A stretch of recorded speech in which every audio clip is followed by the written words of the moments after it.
Calvin Castine on the Macadam Road in Chazy. And it looks like things are just wrapping up, so I showed up at the right time. Things are just wrapping up. We got the Woodmen of the World area manager. Come over here, Dale Gagno. I know you're not in charge of this, but you probably know a little bit about what's going on. Get in front of the camera there so we can look at your girth here. You don't want to know? You don't want to talk here? Sure he does. All right, he's going to talk anyway. Tim's in charge. Okay, Tim Gagno, Todd Castine. What are they doing here today? They're building dog houses. They're giving them to Elmore SPCA and the one in Malone, I believe. Gary, do you know who the other? Well, we'll find out from them. But they're giving five dog houses to each one of the. It looks like the work has been done already, though. It's been done, yeah. So I knew exactly when to get here. You knew exactly when to get here. There's still some hot dogs and soda and water and stuff. Of course, I did not eat any hot dogs. No. And Mr. Gordy Little just left. He came and told ghost stories to the kids about animals. Wow, dead animals. Dead animals. All right. I miss Gordy. Gordy didn't tell me he was going to be here. Well, I guess Tim called him at the last minute. And talked him into it. I talked him into it. All right, well, I'm going to go down there and talk to Todd and Tim and whoever else will chat with me. Okay. Thanks, Dale Gagno. Thank you. We've moved a little closer to the action where they are painting some of the dog houses. We're going to find out more about what happened here, but so far everybody's been too busy actually working, or in some cases Buddy the dog over there is posing for pictures.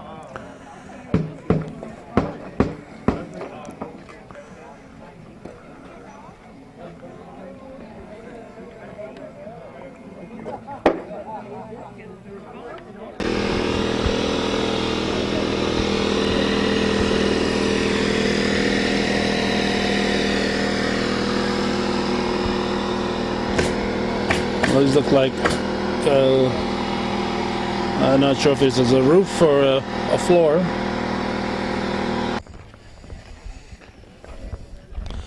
This is the finished project that they're working toward with all the others.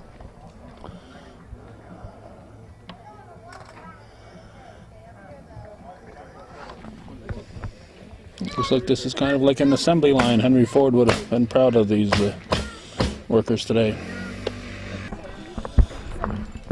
I may have to jump in front here and there to get the three of you in, but we'll do it. Okay. I know two of you folks. I know Tim Gagno and I know Todd Castine. Who are you? I'm Ashley Cousins. I'm the program coordinator for Solid Foundations, which is a youth training program. Solid Foundations Youth Training Program for Clinton County? What?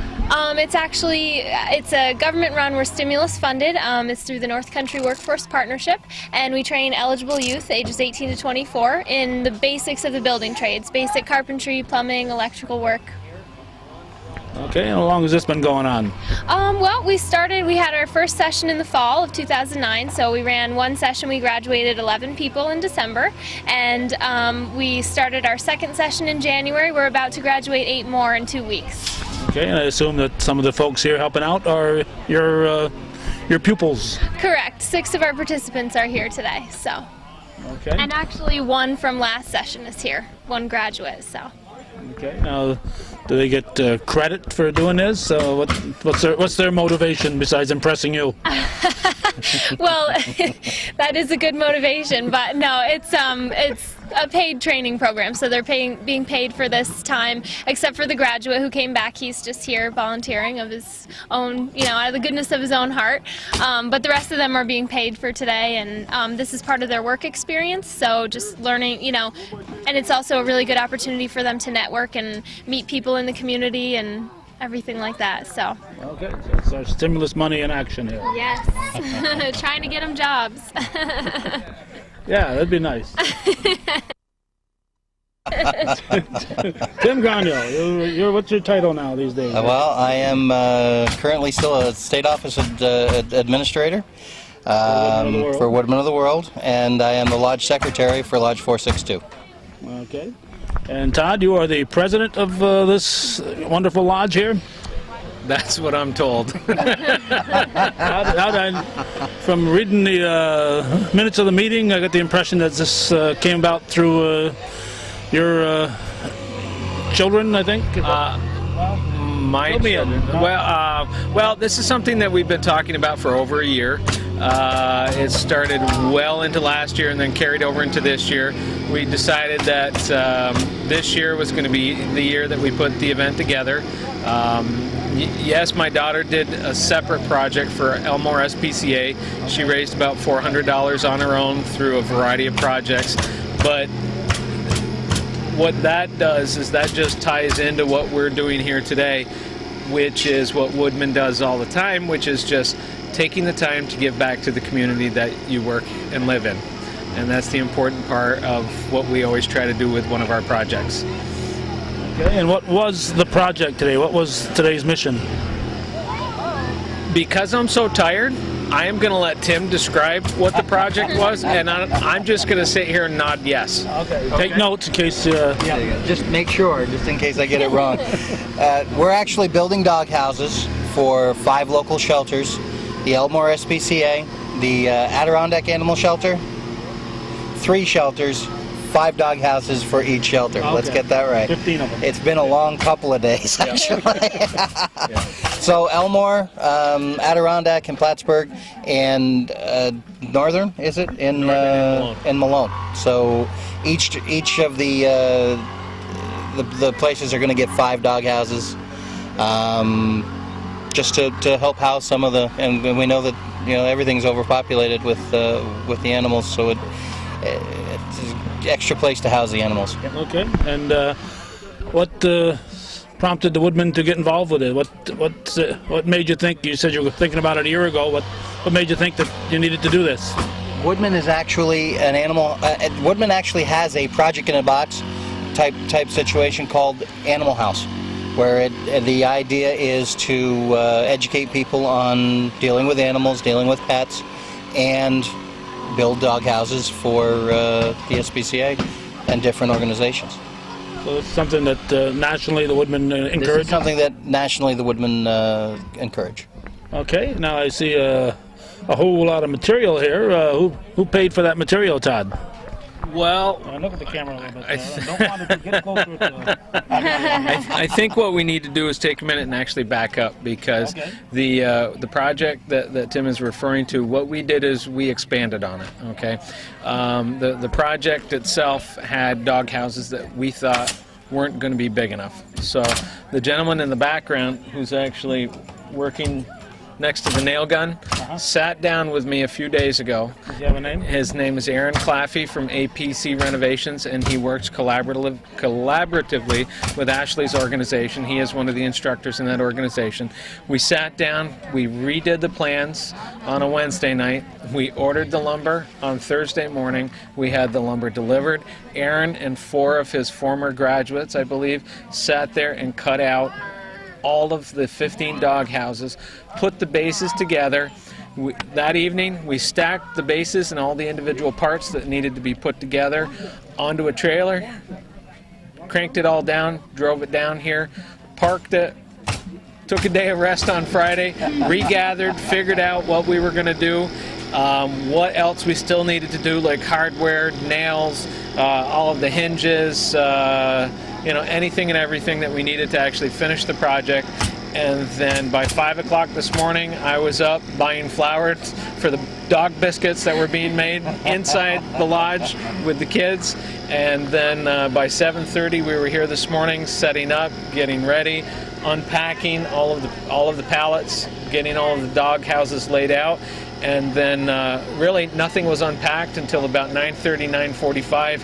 So what you see here is a result of all of the planning that took place with everyone else that's gone on throughout the week. So and it's 10 after 2 right now. Yeah, so this is a testament to what, I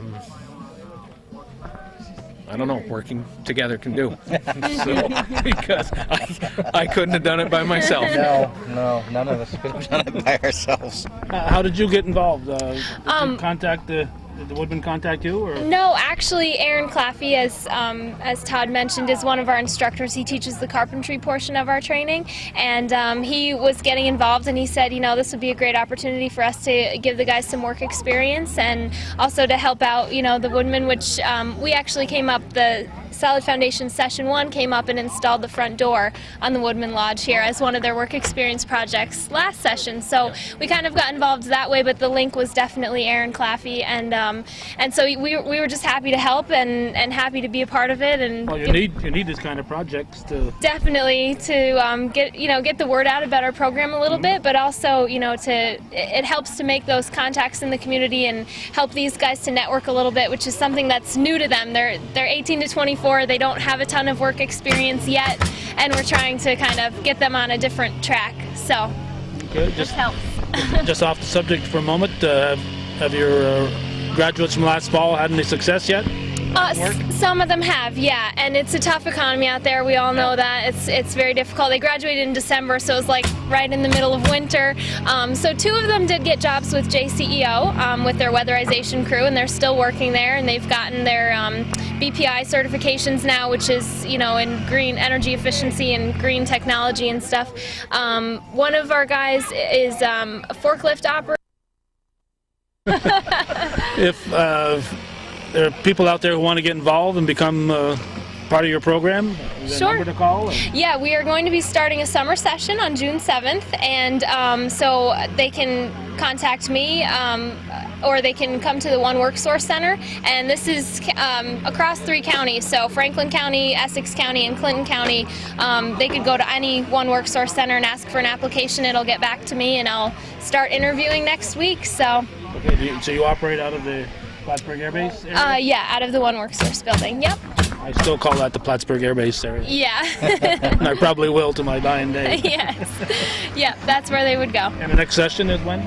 June 7th, and it'll go to August 27th. So. Have you signed people? Have you filled up yet? Or No, we are still actively recruiting and accepting applications, and interviewing hasn't even started yet. So it's a great time for people to get involved. So. Well, Tim, I would dare to say that without that help, this project may not have been as successful. This project wouldn't have. We got caught earlier in the week, and Solid Foundations, Aaron Claffey, and APC Renovations came to our rescue. So we definitely are very much in debt to them.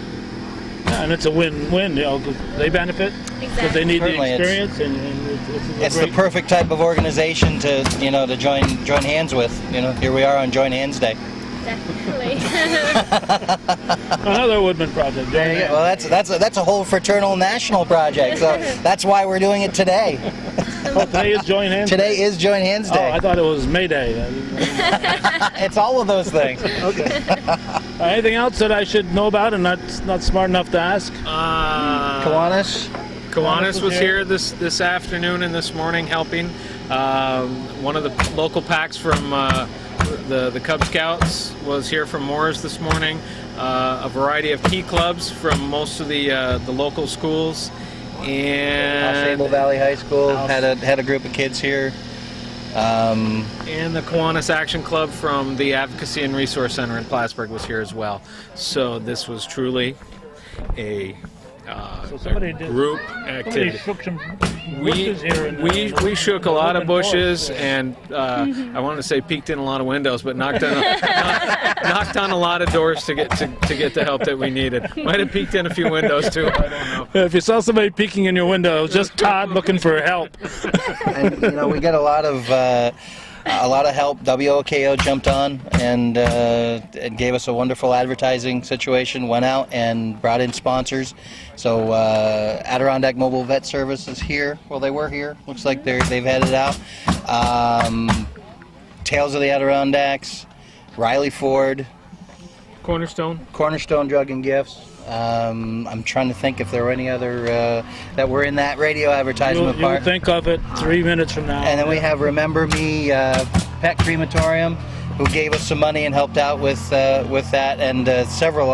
Just other organizations that have popped in. And Curtis Lumber donated the shingles, donated some of the lumber for us today. That's important to mention. Lowe's helped us out on some of the fasteners. We couldn't find the fasteners and the things that we needed.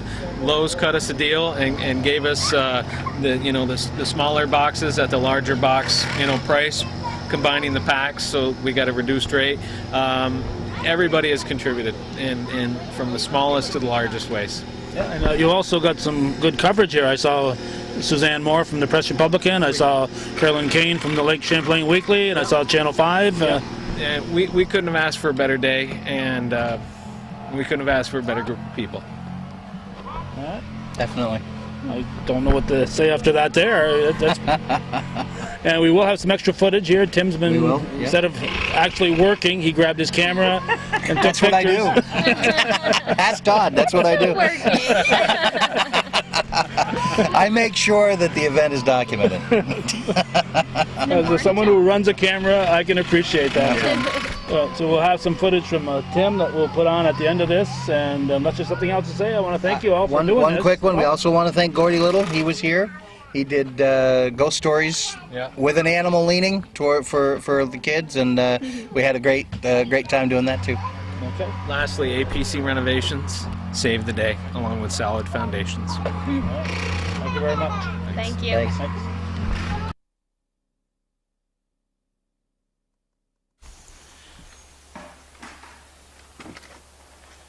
7:40 a.m. Hands and Paws. Saturday, May 1st, 2010.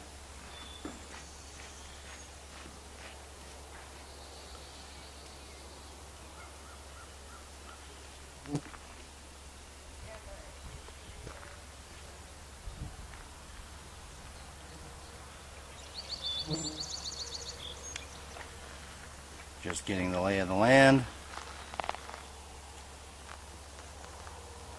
Lodge President Todd Castine bringing in supplies, and things will be starting to move pretty quickly.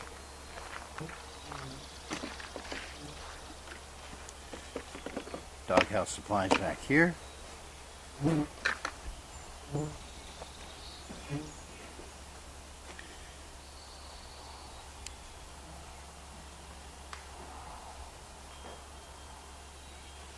I'm Linda Gagne Moore. Okay. Hi. So just signing here with. Are you a daycater? This is my son, Luke. I was going to say, you're right. Luke looks tired.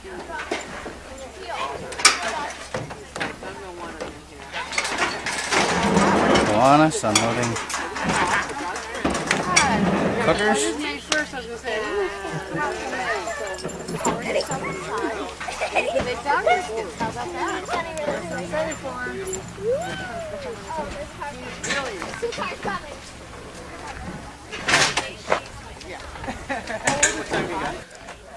Five minutes after 10. All right.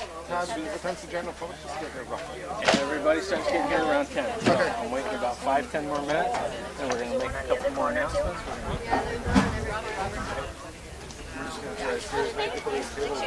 Where do you want to put some more balloons? Wherever you like. Back of their chairs, but then they'll probably not like that. Yeah.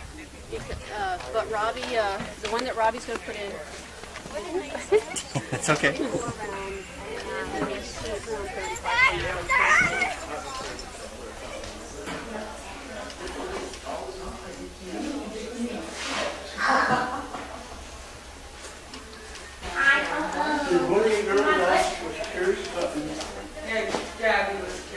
Shirts donated by North Country Neighbors in Potsdam.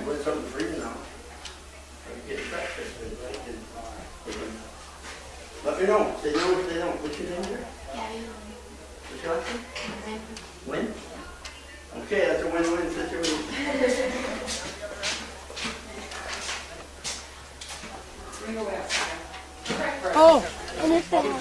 Oh, I thought he was with you. No, I. That's why I'm like, well, where's I've Jesse? been here since about 8:15. Oh.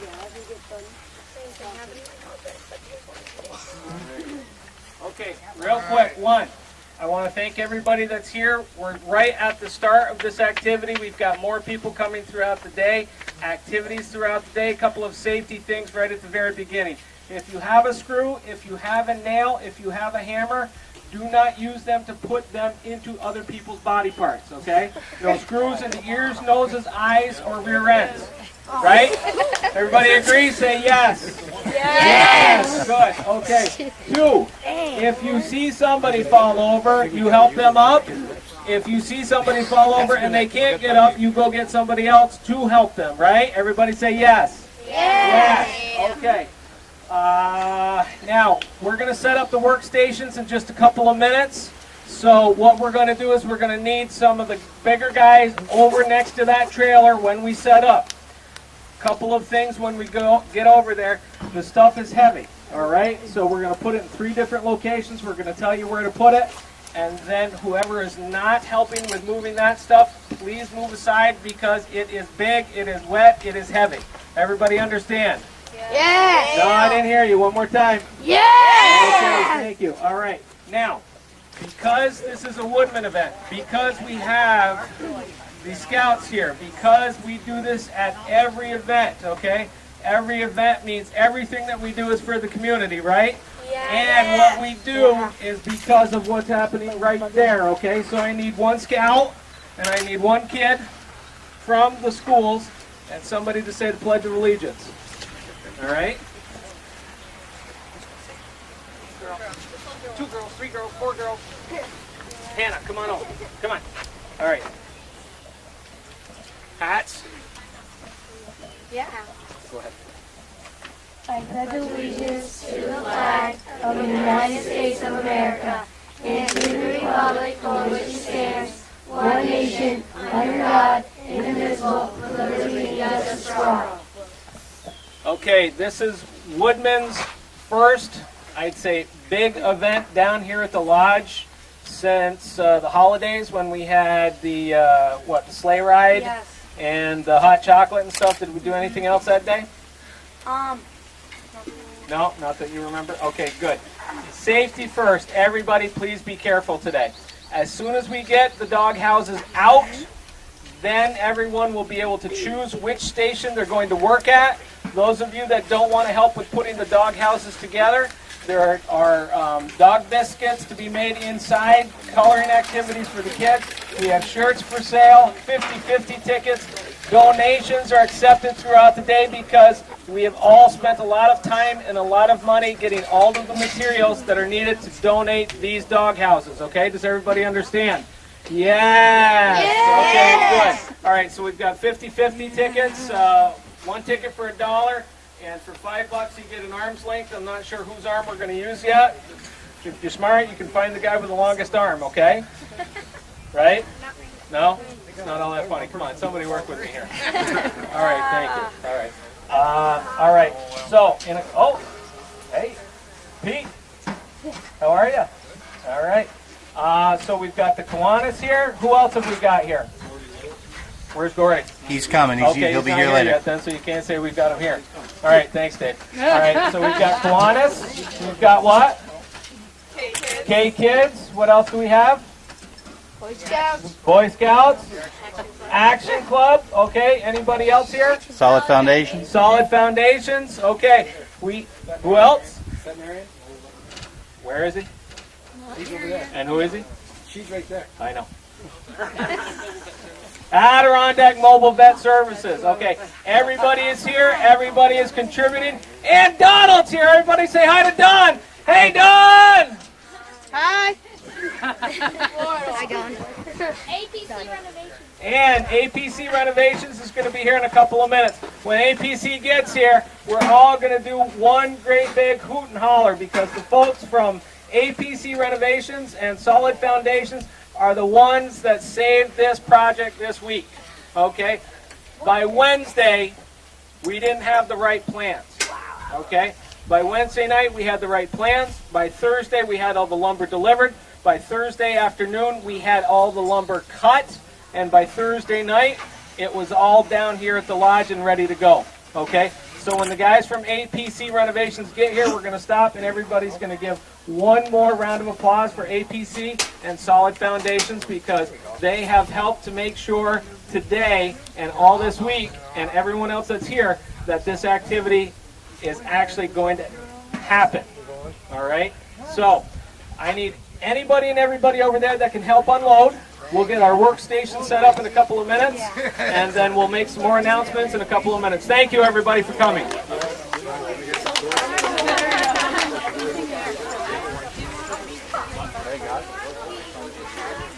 some inside if you need somebody. I just want to Loading the doghouse packs. This is a little heavier than it looks, guys. Good stuff. Coming down.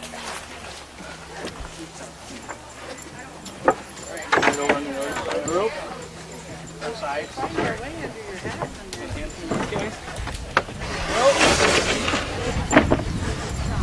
Alright, who's got space?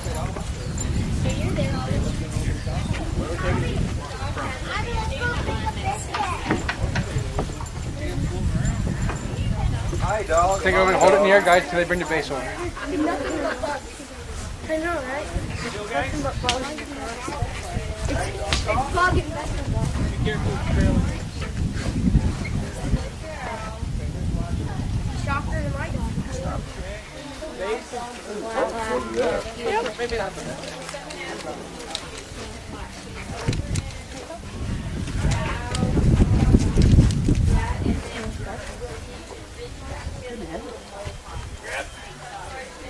Alright, count and go. Alright, let's keep going. Good. Alright, next ones, let's just keep going. And the next one, go up in.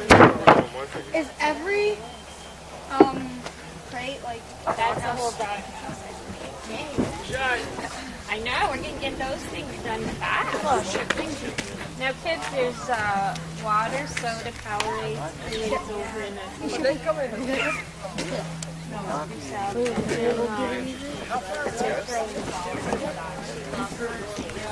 what? Mom, my dog. She's so cute. I got two dogs. I have one. It's black lab, next week, only anything my friends, you know Morgan and Donnie, right? They have 4 dogs. This is the road. Alright, next one that comes off goes right here in front of the trailer. Tyler, you don't breathe on your pants. Pull it right off, guys. Pull it off and then pick it up. Pull it off and then pick it up. Don't kill yourself trying to do more work than you need to.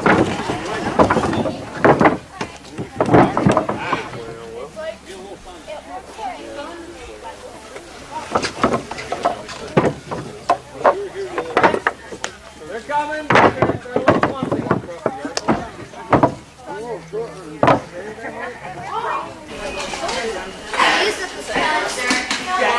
Can you reach up there?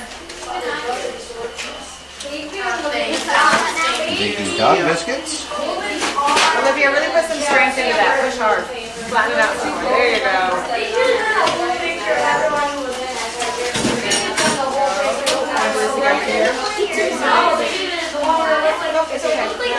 Jeffrey Chastain, Master Chef.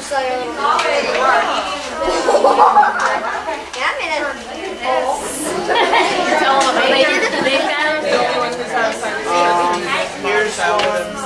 I'm not even sure what this is supposed to be. Is it a shoe? Is this good for school? Yeah. It's good.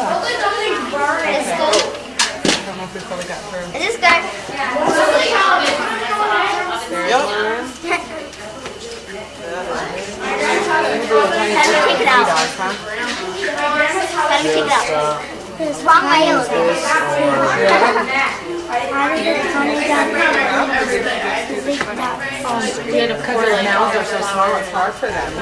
Funny home videos, here we come. Okay, one more time before we get started. 2 or 3 more things. Jody, 1, thanks for coming, buddy. Always love to see you here. Always here. Good. All right. Everybody's attention one more time. A few people I want to acknowledge for being here. Okay. Now, this is an event that has been put together through the cooperation of the Malone, Plattsburgh, and Chazy Lodge 462. Okay. My name is Todd Castine, the president of Lodge 462. We've got a few more people here that are helping out today. Everybody's here to donate their time, which is absolutely wonderful. We've got Brian Moore, president of Kiwanis, okay, Ross's Point, Champlain. We have Mr. David Booker, who is the governor, New York governor of Kiwanis. All right, so he is here visiting today, which is absolutely wonderful. And we've got the pack from Moore's, and pack number is what? 58. Pack 58 from Moore's is here today as well. All right, we've got the folks from Solid Foundations. And in a couple of minutes, the person who is responsible for helping to get most of what is going to be built today cut out is Mr. Aaron Claffey from APC Renovations. When he gets here, we're going to make sure that everybody gets out here and gives a great big hoot and holler when he comes. He had a flat on the way. As soon as he gets here, we're going to break up into our groups.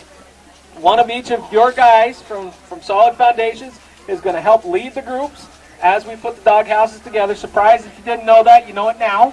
Okay? And if you can't figure out, it's kind of like a jigsaw puzzle. All the pieces mix and match and actually go together, and it's really kind of quick. Okay? All right? So, does anybody have any questions before I make a couple of few more safety announcements? Okay? Any questions? Yep, we're going to have food. Kiwanis is going to fire up the grills in just a little bit. All right? As we talked about before, we are going to have hammers. We are going to have nails. We are going to have screw guns. Screws do not go into people's feet, fannies, or any place else other than dog houses. Does everybody understand that? Okay, we went through this once before. When I say something like that, you go, yes, Todd. Okay, yes, Todd. So screws go only in dog houses, right? Yes. Okay, nails go only in dog houses, right? Yes. Okay. When everything gets done, we're going to have one batch of dog houses being built there, one batch being built there, one batch underneath, okay, the shelter. And then I did it again. Come here. Come here. You need to tell me what you guys are doing. One of you come here. Because every time I do this, I forget. And I've got 5 cards everywhere. Adirondack Mobile Veterinary Services. Adirondack Mobile Veterinary Services is going to be over here on the side. We also have folks from Elmore SPCA who are going to be accepting 5 of the dog houses that are built today. 5 are going to Northern out near Malone, 5 are going to Elmore, and 5 are going to Adirondack and Plattsburgh. Okay? Now, 1 or 2 more things. Okay? Safety first. If you see anybody that is hurt, the first aid station is in there. Any of you that are first aid trained, please raise a hand. I'm first aid trained, Mark's first aid trained, Tom's first aid trained, anybody else? Okay, good. So, and we got a vet, so anybody that needs stitches, he can help us out if we need them, okay, before we send them off to the hospital. Okay. Anybody else? We've got the folks from the Action Club, which is one of the Kiwanis activities, okay, and they're also part of the Advocacy and Resource Center in Plattsburgh, which I just happen to be the clinical director of. So what I'm very happy about is we have many, many, many organizations here today helping out to make this activity actually happen. That's what Woodmen is all about. That's what Kiwanis is all about. Getting and giving back to the community, okay? So right now what I want is a round of applause for everybody that's here today, giving back today. Okay, now, when we see Aaron Claffey's trailer coming down the road, I want everybody front and center, and I went, okay, who knows who Homer Simpson is? Okay, not a lot of parents like Homer Simpson, right? Okay, but who can do the Homer Simpson woohoo? Woohoo! Okay, when he gets here, okay, all right, we want a few woohoos, we want a few hoots and hollers, we want a lot of clapping, and then who are the jumpers up and downers? I know she's a jumper up and down. I went to school with her a long time. He is a jumper up and down. All right? Right, Mom? And does she do that when she's mad too? Jumper up and down? When she's saying, Tony, oh, you're looking Mom's getting all red. Okay. All right. So just a couple more minutes and we're going to get started. Okay, guys? Kiwanis is going to start firing up the grill. 50 tickets are for sale. 1 ticket for $1. Arms length for $5. Please, if you can give back. There's also a donation bucket for the actual dog houses themselves because we have spent a lot of money today to make this happen. We've got dog biscuits that are being made inside. In a little while, Gordy Little is going to be here telling pet ghost stories. Okay. Any other questions or any other comments? Oh my God. Guys, check this out. Look who's here. It's Buddy. Nobody tackled the mascot. Okay? All right, couple more minutes. We'll make some more announcements and we'll get started. Who's going to be the watch out for APC? All right, you get right there. As soon as you start seeing that trailer, you get over here and you let me know. Okay? All right. Todd, they're coming now. All right.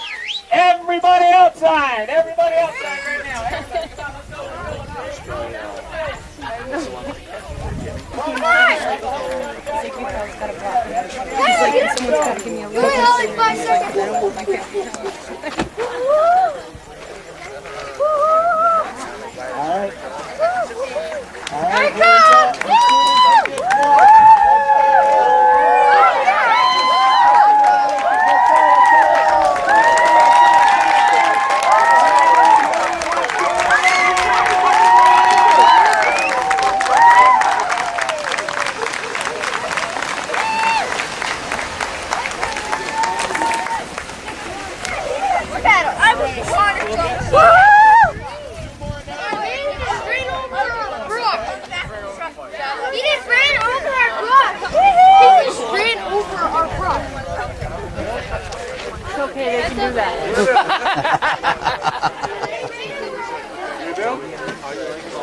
Wait, why are all these boys going over here? Never built anything in your life. I'm next day. Just bring it with me.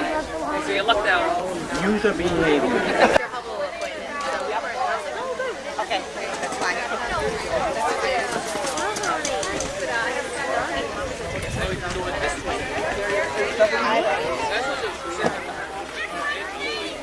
Preparations for the building. About that old was 3 months. She started barking at the door on her own. Because she knew that going out the door.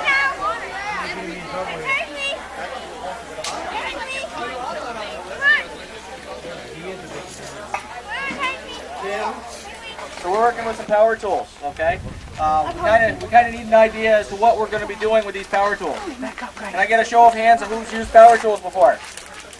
Okay. All right. If you haven't today, you're gonna. All right. I'm gonna assemble a doghouse up here, okay? And what I'm gonna do is go around to the groups and initially put the doghouses together by pinning them, okay? Just with a nailer. You guys are responsible for securing them with all the other fasteners that they need, okay? We've got some cutting that needs to take place. So after we get started, I'm going to need a group of people who are comfortable with using skill saws, jigsaws, sawzalls, whatever we got to cut them all. Okay? I see we've got some volunteers up front. We're going to have some help with these little guys here. All right. So I'm going to put this mic away and I'm going to get started. So I'm not camera shy, but at least try to get my best angles. All right. Working on it. I've got a group of young volunteers here in the Solid Foundations program. They're willing to give me a hand putting these first ones together. So let's give them a hand for coming out on Saturday.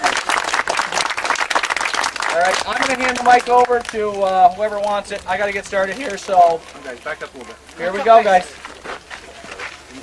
There you go. Back up, Thomas. Hey!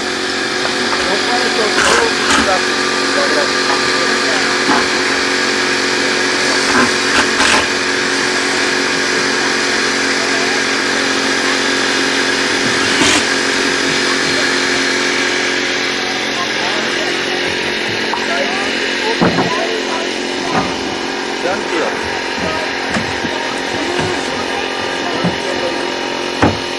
We already had that. That was in that little bucket. No, those were the long screws. Yeah. Okay, I'll be right back. Bring him just in case. What? Bring him just in case. Okay. Bring him back. One over here. I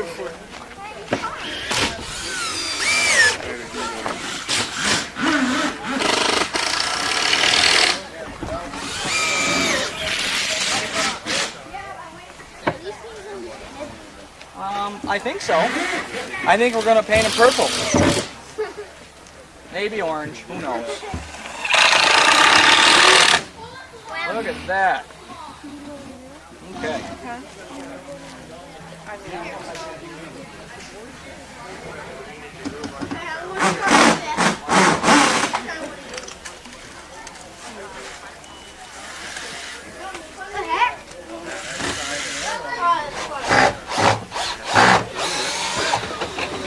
Lisa! What were you talking about, Power Tool? Coming? Are you supposed to just play with it?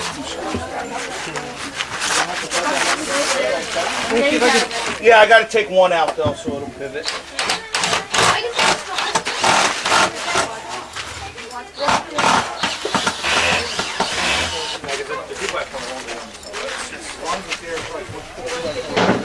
Don't you know how to start a house? Can't we just start it? You can start it. Not without help, guys. There's one of us watching us. That's exactly what they did. Let's start. Come on, get the wall started. Yeah, that's it. Wrong way.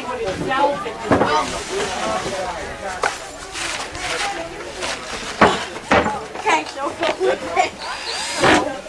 One second, there we go.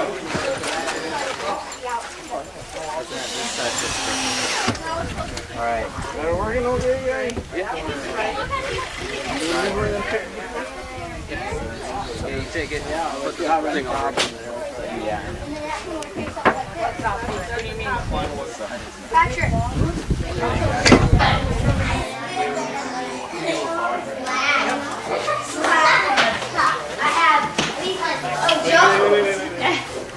The rolling pin is almost big as he is. Look at that. Building in Plattsburgh called the Kent the Lord House. Has anybody ever been there? I know where you're talking about. Oh, Abby, is there anything in the world that you don't I'm going on my field trip. I think you'll have a ball. Especially And at then one bowling? Halloween time, they have great stuff at the Kent the Lord House. And you know what we used to do at Halloween? Somebody would spend 3 days making the most beautiful jack-o'-lanterns. And they would put candles in all these jack-o'-lanterns, and they would put them along a path from the Kent the Lord House way back into the woods behind the house. And back in the woods, they would set up a chair for me, and they would build a huge bonfire, like you said.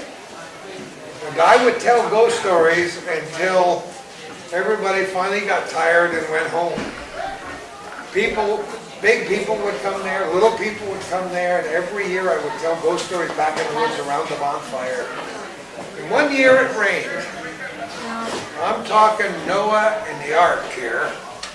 It rained so hard we had to go inside, and after that I told ghost stories in the beautiful barn out back for a while. And then for a few years I told ghost stories in the kitchen where nobody could get out, so I could tell really scary stories. And last year they didn't call me, so maybe I scared everybody to death and nobody wanted to come back. But I'll tell you what I came here for today was to meet wonderful people like you and to tell stories about spirit pets. Because like human spirits, apparently pets have spirits too. Do you believe that? Yeah. Have you ever heard any pet stories about ghost spirits who are... Never? Well, let me tell you a famous one. And this famous one is in my book, so some of you who read the book already know the story. Because way back a long, long time ago, in another century, it's hard to believe that we lived in another century. He's just a kid. You robbed the cradle on that. Way back, Abby's leaving me. What good is it, Ab? You missed the whole story. I just told it while you were gone. Way back in the 1950s, in my house, which was built before 1880, so it's old. In the 1950s, a family called the Olsons lived there. They have a lot of kids, including a little boy whose name was Vincent. He was very small. I'm guessing he was only maybe 3 or 4. And my house is this close to the Saranac River in Washington. And in the spring of the year, that nice, quiet little river is not nice and quiet for a long time. Because the snow melts up in the mountains, and the ice melts, and the river goes up and up and up and up, and it goes so fast. If you ever fell in, they probably wouldn't find you for a long time. And tragically, that's what happened to little Vincent. He was out playing, and his parents weren't watching him, and little Vincent fell in the river, and he drowned. Sad, isn't it? And they didn't find him for almost 2 weeks, all the way down to Treadwell's Mill Dam. A lot of firemen that I know now searched and searched for that little boy. The reason I tell you that story is not to make you sad, but because little Vincent keeps showing up in my house every once in a while. There's nothing wrong with eating it. It's just flour.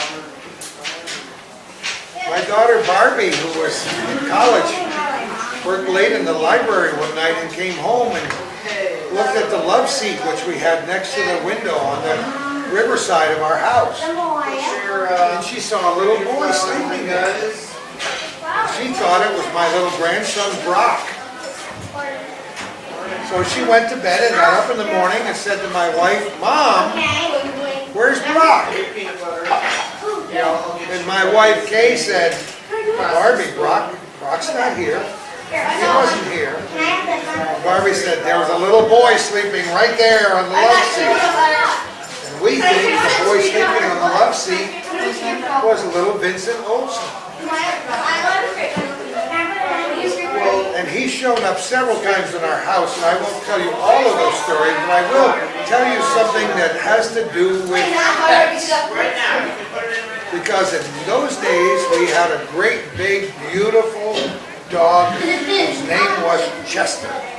And Chester was the most lovable, wonderful, smartest dog I ever saw in my life. He seemed to know what you wanted, and he wanted you to know what he wanted. And he had a way of communicating with everyone. Well, shortly after we got Chester as a small puppy, we were sitting on our couch in our living room, and we have a huge living room that's 30 feet long and 14 feet wide. We were sitting there looking at a giant stone fireplace that's in our living room. Beautiful, big, solid stone fireplace. And Chester walked in the room. We were over next to the left side of the fireplace, like if that's the fireplace, right where you're sitting. And he sat down, and he went like this. He went like this, and he looked in the corner, and he started to make very strange sounds. It would scare you, the sound that he made. Like he was moaning, crying, very sad, or in great pain. And he would do that for about 5 minutes. And as if nothing had happened, he got up and walked away. And the next night at 7 o'clock, he walked in and did the same thing. Every night when we opened him, he did the same thing. And we looked at each other and we said, why is he doing this? He has no idea, right? So all of a sudden, our niece, who now lives in South Carolina, who used to live across the street from us, came to visit us. She's an older woman, you know, in her 40s or 50s now.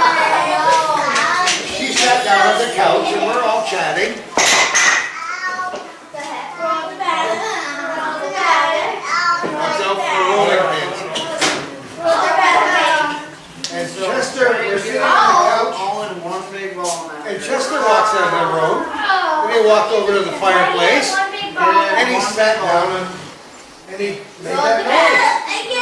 And I said to my niece Donna, I said, what is wrong with that dog?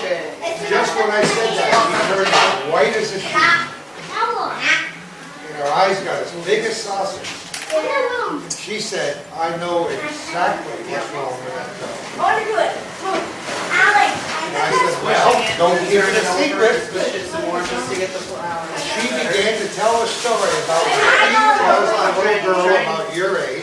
She lived across the road. And one of her little friends was Vincent Olson. Remember him? Well, Vincent Olson fell into the river and drowned.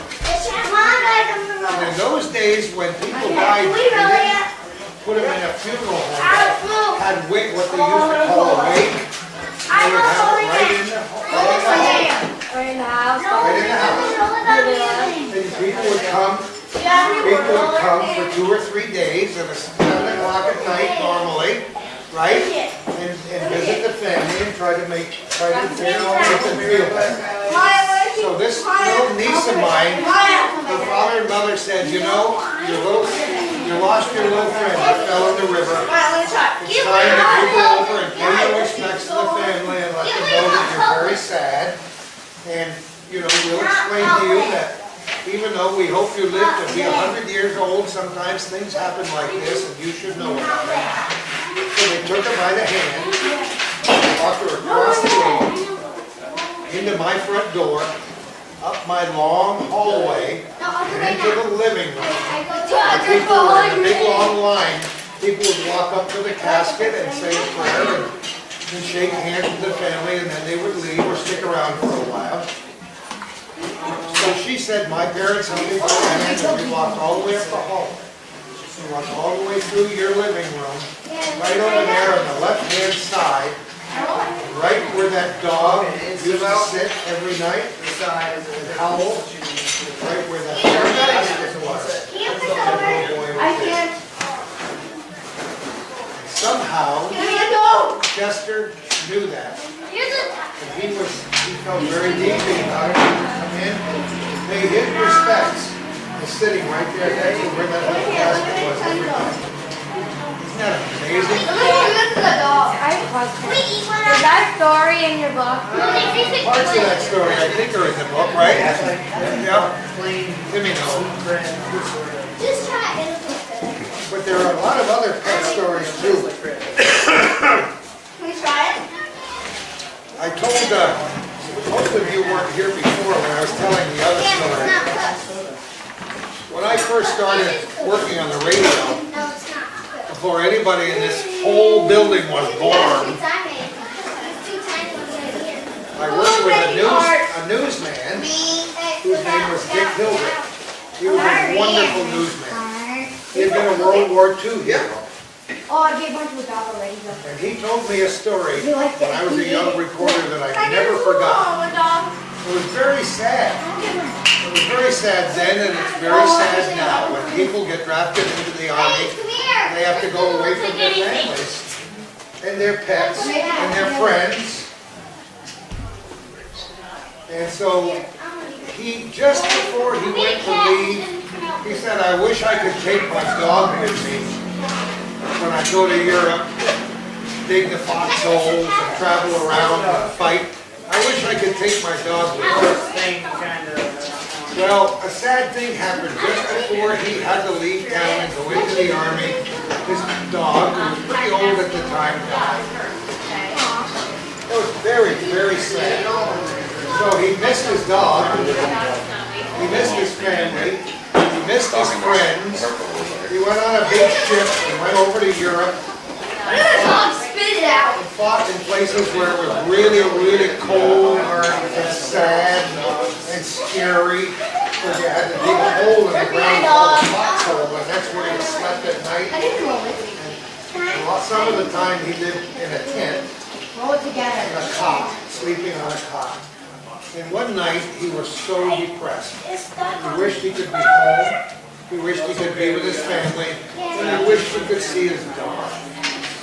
And he went to sleep. He woke up and felt something licking his face.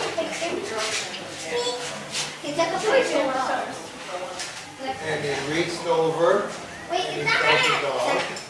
And he put his hand all over the dog's face and down to the dog's collar. And all the way down the dog's back.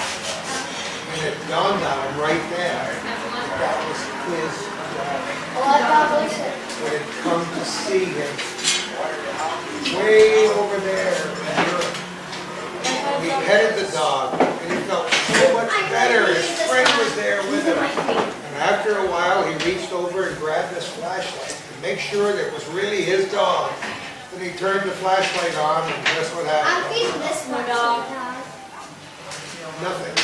No dog was there, girl. The dog was gone. But you know what? He was in Europe fighting in World War II for a long, long time. And every now and again he would get depressed and miss his family and his friends and his dog. And when he missed his dog the most, he would go to sleep at night, wake up early in the morning, and the dog would be licking his face. The dog would put his paw up on him as if to say, I'm here. And that made his life so much easier through the rest of the war. He was in a lot of battles, but he was never injured. He made it home safely. He never forgot the story about his dog coming to see him. But after that first night, he could never turn the flashlight on. How come? The dog would be gone. Isn't that a great story? So if we love our pets, sometimes they come back just to say hello. I can tell you that I have a big English bulldog. His name is Gus. I have a big yellow lab. Husky, and his name is Keith. And every now and again, one at a time, those dogs will come over and sit by the fireplace and look at that corner. And Kia doesn't sit and look in the corner, but he'll lay down right around that corner of the fireplace. And he whines and cries, just like old Chester used to do. I thought at first that he had a hip dysplasia or something. All of a sudden he'll get up and walk away and be perfectly fine. He does that almost every single night. And the spirit of that little boy has showed up in my house a lot of times, not lately. My house is very, very quiet. No spirits, friendly or otherwise, in my house now that I'm aware of. But I told the story to the last kids that were here about what happened to me one night. I was sound asleep, and there's a piano right outside of my bedroom door. And it started playing, and I said, whoa. I jumped out of bed, I snuck out, and what did I see? No, I saw my stupid cat walking up and down on the keys and the piano. And he looked at me and almost smiled. And he'd go, blink, blink, blink, blink, blink, blink, blink. So I said some very loud words, like good kitty, bad kitty, or whatever. And I back to bed. Sadly, I don't have any cats anymore, but I'll tell you an interesting story. I had a black cat. You know what they say about black cats, right? Walk by him on Friday 13th, you'll get black egg. I go full black cat and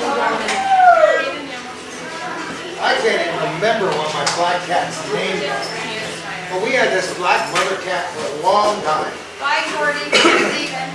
See you at the next Goodbye. Never forget how long my arms are. I'll keep that in mind next time I need an arm. I love it. See you later. See you later. Bye, So, Bye. Nice to see you. all of a sudden, one night, in those days, you didn't have what they call house cats. You didn't have litter boxes. You didn't have cats declawed. Nowadays, most cats never go out of the house unless they're farm cats. Back in those days, your pets went outside. So one night, our cat was well fed. We opened the door and let her out, and that's the last we saw. We called her and called her and called her and thought maybe someone picked her up or she got run over by a car. So after a while we were trying to call her, but we forgot about her after a while. One night, maybe 6 months later, that's a half a year, isn't it? 4 months in a year. We're sitting there and all of a sudden I hear,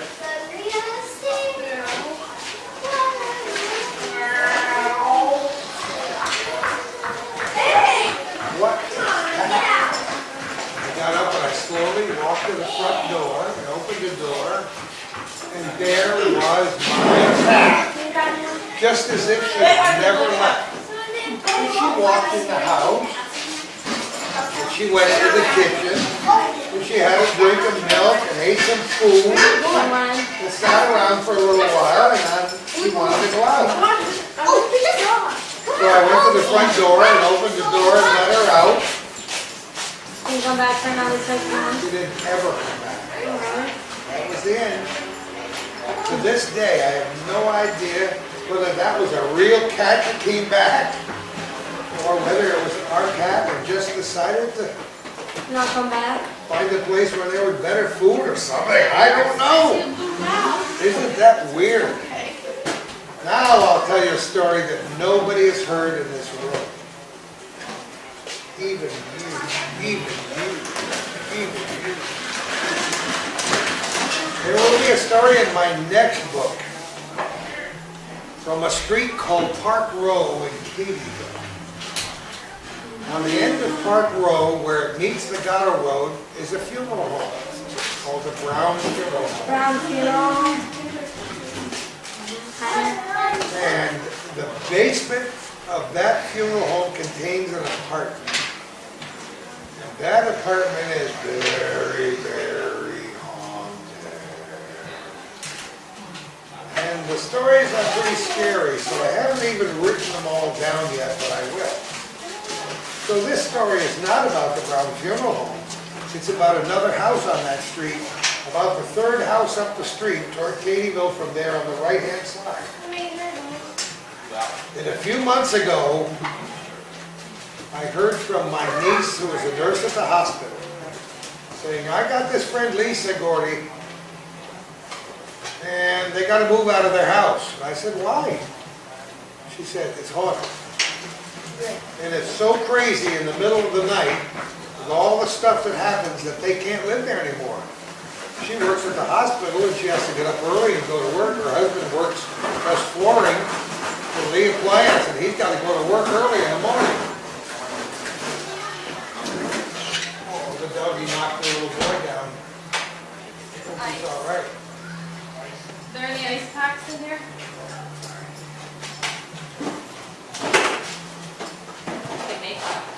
Yeah, the kid just went down hard on the cement. His head.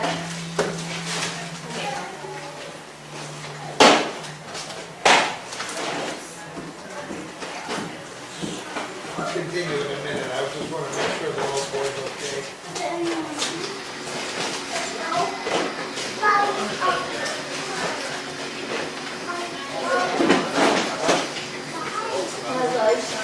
You okay? They got some ice? Gonna be okay, Timmer? Yeah. Okay. I'm glad to hear that. So here's the deal. They said we're gonna have to move from our house very soon if we can't do something. We haven't had any sleep in 3 weeks. So I said, I'll come up to your house. I'll bring my camera. I'll bring my digital recorder. I'll take pictures, you can tell me the whole story. But before I come up there, I want you to study a little bit about the history of this house. What happened here? Who lived here? Who died here? What's happening?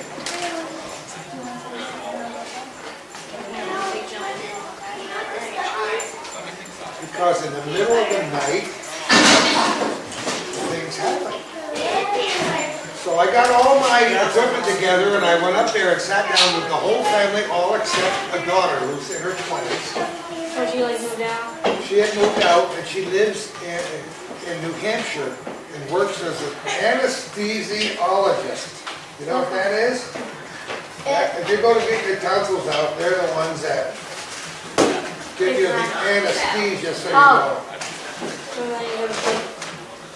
So anyway, I sat down and talked to the family. And they told me stories. In the middle of the night, the kitchen cabinets were open, bang. They had tight clasps on them, because I went out and tried it. And you had to actually whoop on it to get it open. Open, bang. The washing machine would start. The lights would go on and off and flicker. The answering machine would go on in the middle of the night with strange messages on the answer. Like what kind of messages? Very strange things. I didn't write down what they said because I haven't written the whole story yet. But they were strange messages. That was in a voice that they had never heard before. A female voice, I might add. And their bedroom was way down the hall, and they had two great big beautiful red dogs.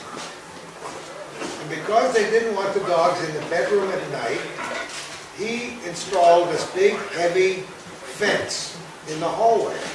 Not just a little flimsy fence. I saw it. It's a great big wooden fence that's about this high, and it has a metal handle, a heavy metal handle on the top.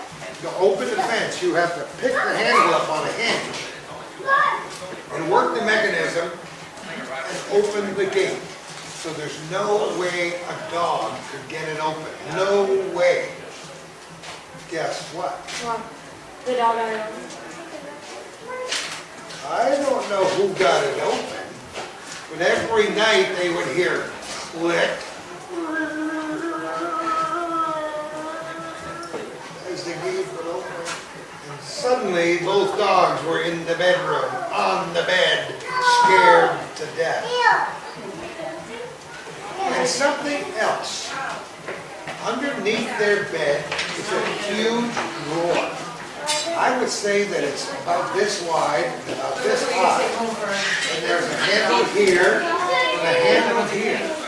And you have to grab that drawer. You got to get down on your knees and really whoop on it to get that drawer open. Inside the drawer, they keep all their extra bedding. The sheets, the quilts, the blankets, the pillowcases. So it's full of heavy stuff. Now, a child could not get that door open. As a matter of fact, the woman showed me how hard it was to get that door open. Well, guess what? They would wake up in the middle of the night and they would hear that drawer opening. And they would look down and the drawer was wide open on the floor. To get out of bed, you would have to step in the drawer. Now, those are only some of the things that happened in that house. The dogs, these two dogs were spooked all the time. So I said, okay, I've recorded this story and there's a lot more to it. Now I want some history. The woman did a beautiful job. She had newspaper articles, photographs, stories. There was a woman who owned the house before they did. In the 1970s, I'll even tell you her name. It was Monique Cable. She was a hairdresser. And she had a beauty shop right in her house. Right off the kitchen, the door would open, you'd go down 2 steps. There was a little room to the left, and that was her beauty salon. What I didn't tell you was, they would all be sitting around in the kitchen having their coffee in the morning. They would look over and see that doorknob turn. Beauty salon. And the door would open up. And they would hear steps going down and into that room. Did the lady Monique Cable die? I'm getting to that. You're so impatient. In July of 1976, I believe, this woman went on a sailboat with some gentlemen from the air base, which was going strong back then. 12 people went on a sailboat in the middle of the night. The sailboat tipped over and 3 people drowned. Was one of them her? They're so sad. One of them was Monique Cable. It was well known. It was a story that I covered on the news, on the radio, and everybody knew about it. And what were these women doing out with these airmen on the sailboat in the middle of the night and diddly-doodly-doodly. So anyway, my guess is, after hearing all of these stories, that the spirit of Monique Cable came back to haunt that house. But not as much the house itself as the daughter, who was in her 20s, who lived downstairs in the basement after she got out of college. And I think that this spirit of this woman who died attached itself to this young woman, the girl who lived in that house. Why? Because she And when she, I don't know why. Maybe looking for energy. We don't know why spirits survive. We don't know why your spirit survives if it does after you die. We don't know why, all the time, why your spirit might want to come back. Because it has unfinished business. Because when you die suddenly, like when you fall off a sailboat, You're connected to the place? you're connected to the place. You're smart. You are connected to the place because you lived there. You had a business there. You thought about it all the time. So you came back. But you also got attached to a young woman because that young woman was probably fairly close to your age at the time. So, nothing bad happened in that house until the day the daughter moved out and her parents took her to New Hampshire, got her established in her new apartment and her new job. And that's when it all began to hit the fan. That's when all this stuff happened every single night. That spirit was restless, maybe trying to find the girl who moved out. Now, there's a lot more to that story, and you would have to have somebody buy the next book for you to see it, because I haven't even written it all up yet. But here's the best part of that whole story. I recorded everything, right? I took 50 or 60 pictures like Timmy. I'm just snapping pictures all the time. And I got home, and I listened to that tape. I looked at all the pictures. I saw nothing, no ghosts in the pictures. Really? Nothing. And I didn't hear from the woman. For weeks I didn't hear from the woman. Now this is a woman who's going to have to move out of her house because she and her husband were driven nuts in the middle of the night. So I said to a friend of mine, do you know the so-and-sos that lives up there in Park Road? And she said, yeah, they're good friends. I said, well, when you see them next time, please have them call me. I need an update. I want to know how much stuff is happening in their house. 2 days later, I heard back, and guess what? The minute I walked out the front door and the door closed, nothing ever happened in that house. That's weird. The spirit must have walked out. So maybe, the spirit of this woman just wanted to be acknowledged. Just want somebody to say, yep, I know you're here, I know you're restless, but now it's okay for you to move into the light. Wherever it is you're supposed to go next, it's okay to go there. And maybe she did. You think so? Yeah. Wouldn't that be nice? I'll tell you another similar story. And it's in the book. So if you've read the book, you already know the story.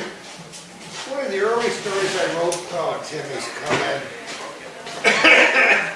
He knows old people choke to death. It's not serious, thank you, Timmy. It's called The Ghost of Westland Avenue. In Morrisonville, there was a place called St. Alexander's School. Route 22B before you go down into Morrison. 22B on the street, my babysitter lives on. On what? Route 22B, that's where my babysitter lives. Well, I live on Route 22B also. 1921, Route 22B. But there's a Sheila Avenue and Westland Avenue and a couple little streets up there which connect Route 22B with Route 3. And on the north end of Westland Avenue, on the west side, is a house. That doesn't look that old, but it probably is maybe 45 or 50 years old now. It's a very small, ranch-style house. And just like the people up in Katyville, I received a telephone call one day saying, Gordy, you don't know us. Whether we still have it or not, I don't know. Our house has got some strange things happening in it. And we've only been here for a few months, and we're going to have to leave if it doesn't stop. So we need somebody to come up and talk about that. So I said, I'll be right up. So I brought my little tape recorder. This is a long time ago now. I brought my tape recorder and I sat in their kitchen. Then I sat in their living room and they told me the story. And it's a very long story and it's in the book. A woman would be downstairs and would hear the front door open and hear footsteps. They would smell perfume in their house. They would, the cabinet doors once again would open and close. People who were guests there would see a cloud of spirit form go past them. Would go over and turn the faucets on in the kitchen and turn the faucets off. You gotta leave me? I'm so sorry. I'll see you later. Thank you so much. Hey, thank you. Have a wonderful day. They're great kids. Thank you. Smart kids. What do they got to do to mommy? So anyway, I don't care. Anyway, the walls would jiggle in the night. Straight sounds, pounding sounds. And they would be asleep and they would hear voices outside the window at night, mumbling. They could never understand who it was. The reason I'm telling you that story today is because they had a little dog. And the little dog would be so frightened that the little dog would run behind the toilet and get stuck behind the toilet. I think I wrote that in the book. Then they'd have to try to get the dog out from behind the toilet. But it was an interesting story, and they were going to have to move out of their house if something didn't happen. Now, I don't consider myself a ghostbuster, but I listened to their story and I recorded it, and I went home, and I wrote the story, and I took it back up to them that night, and they looked it over and said, yes, that's absolutely accurate. And about a year later, I was in a store down in the mall. I ran into the lady. I said, you're smiling. Apparently you're still in your house. She said, sure, why not? I said, how about your ghost? Oh, she said, I forgot to tell you. The minute you walked out of the door that day, They follow Sandy. never had a problem. And later I asked some people who live at the other end of the street. I wanted to find out if they'd ever heard any stories about that house.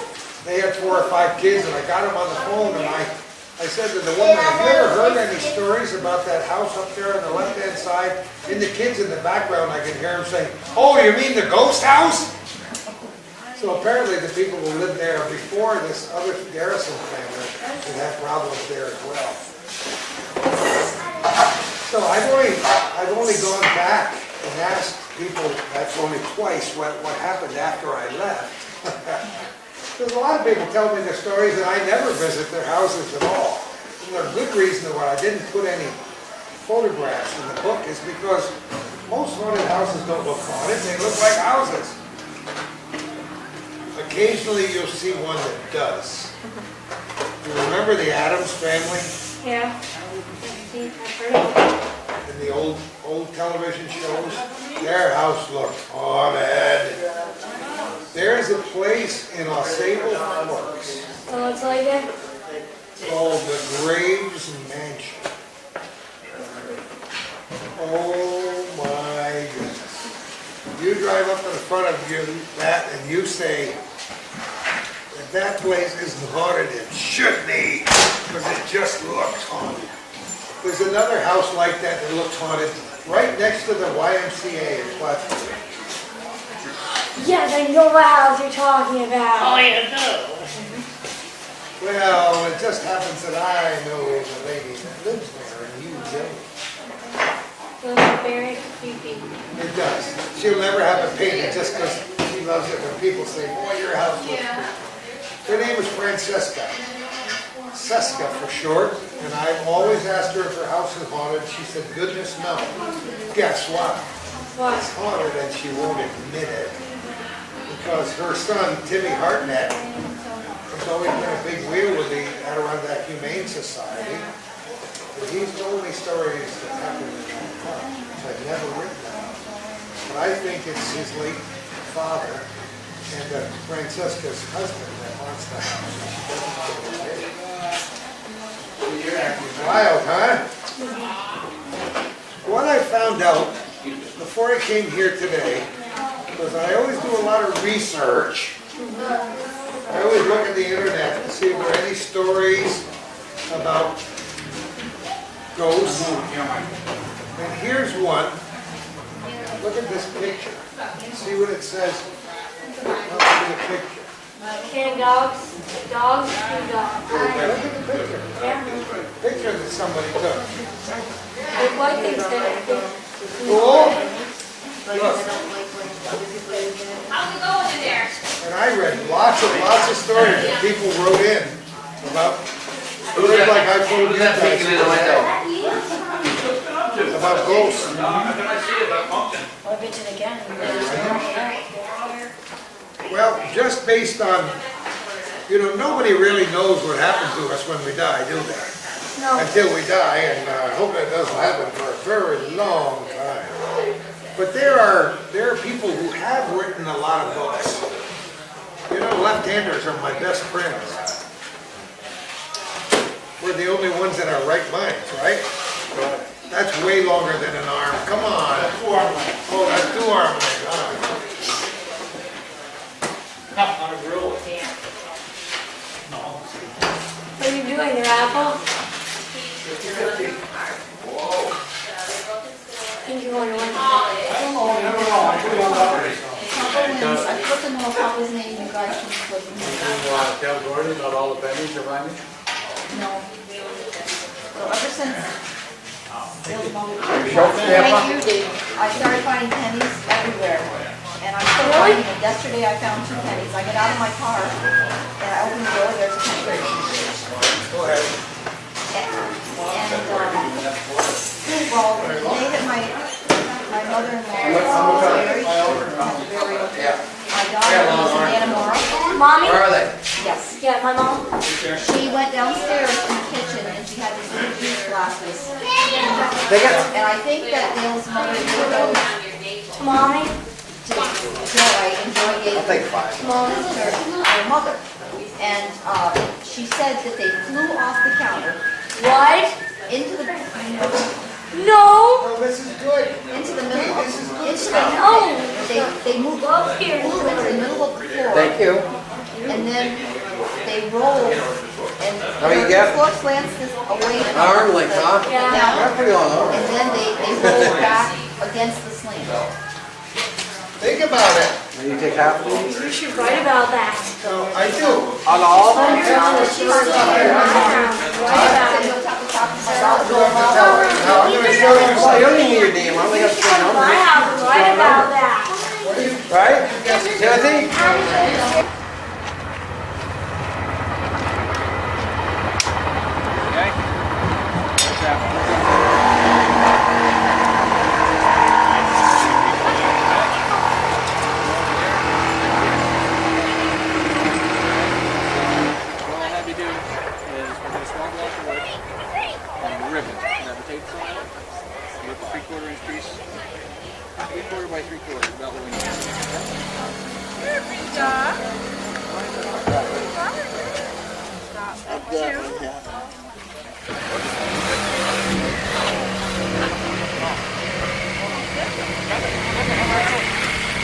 Okay, let's see if we can find some more need to be put together. Come on, we'll come this way.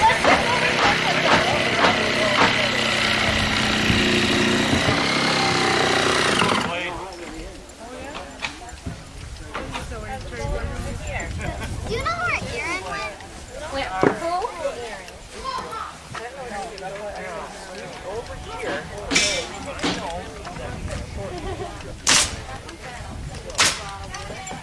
Let me get out of the way. I'm not doing anything here. Bring it over here. All right. I'm not doing anything right now.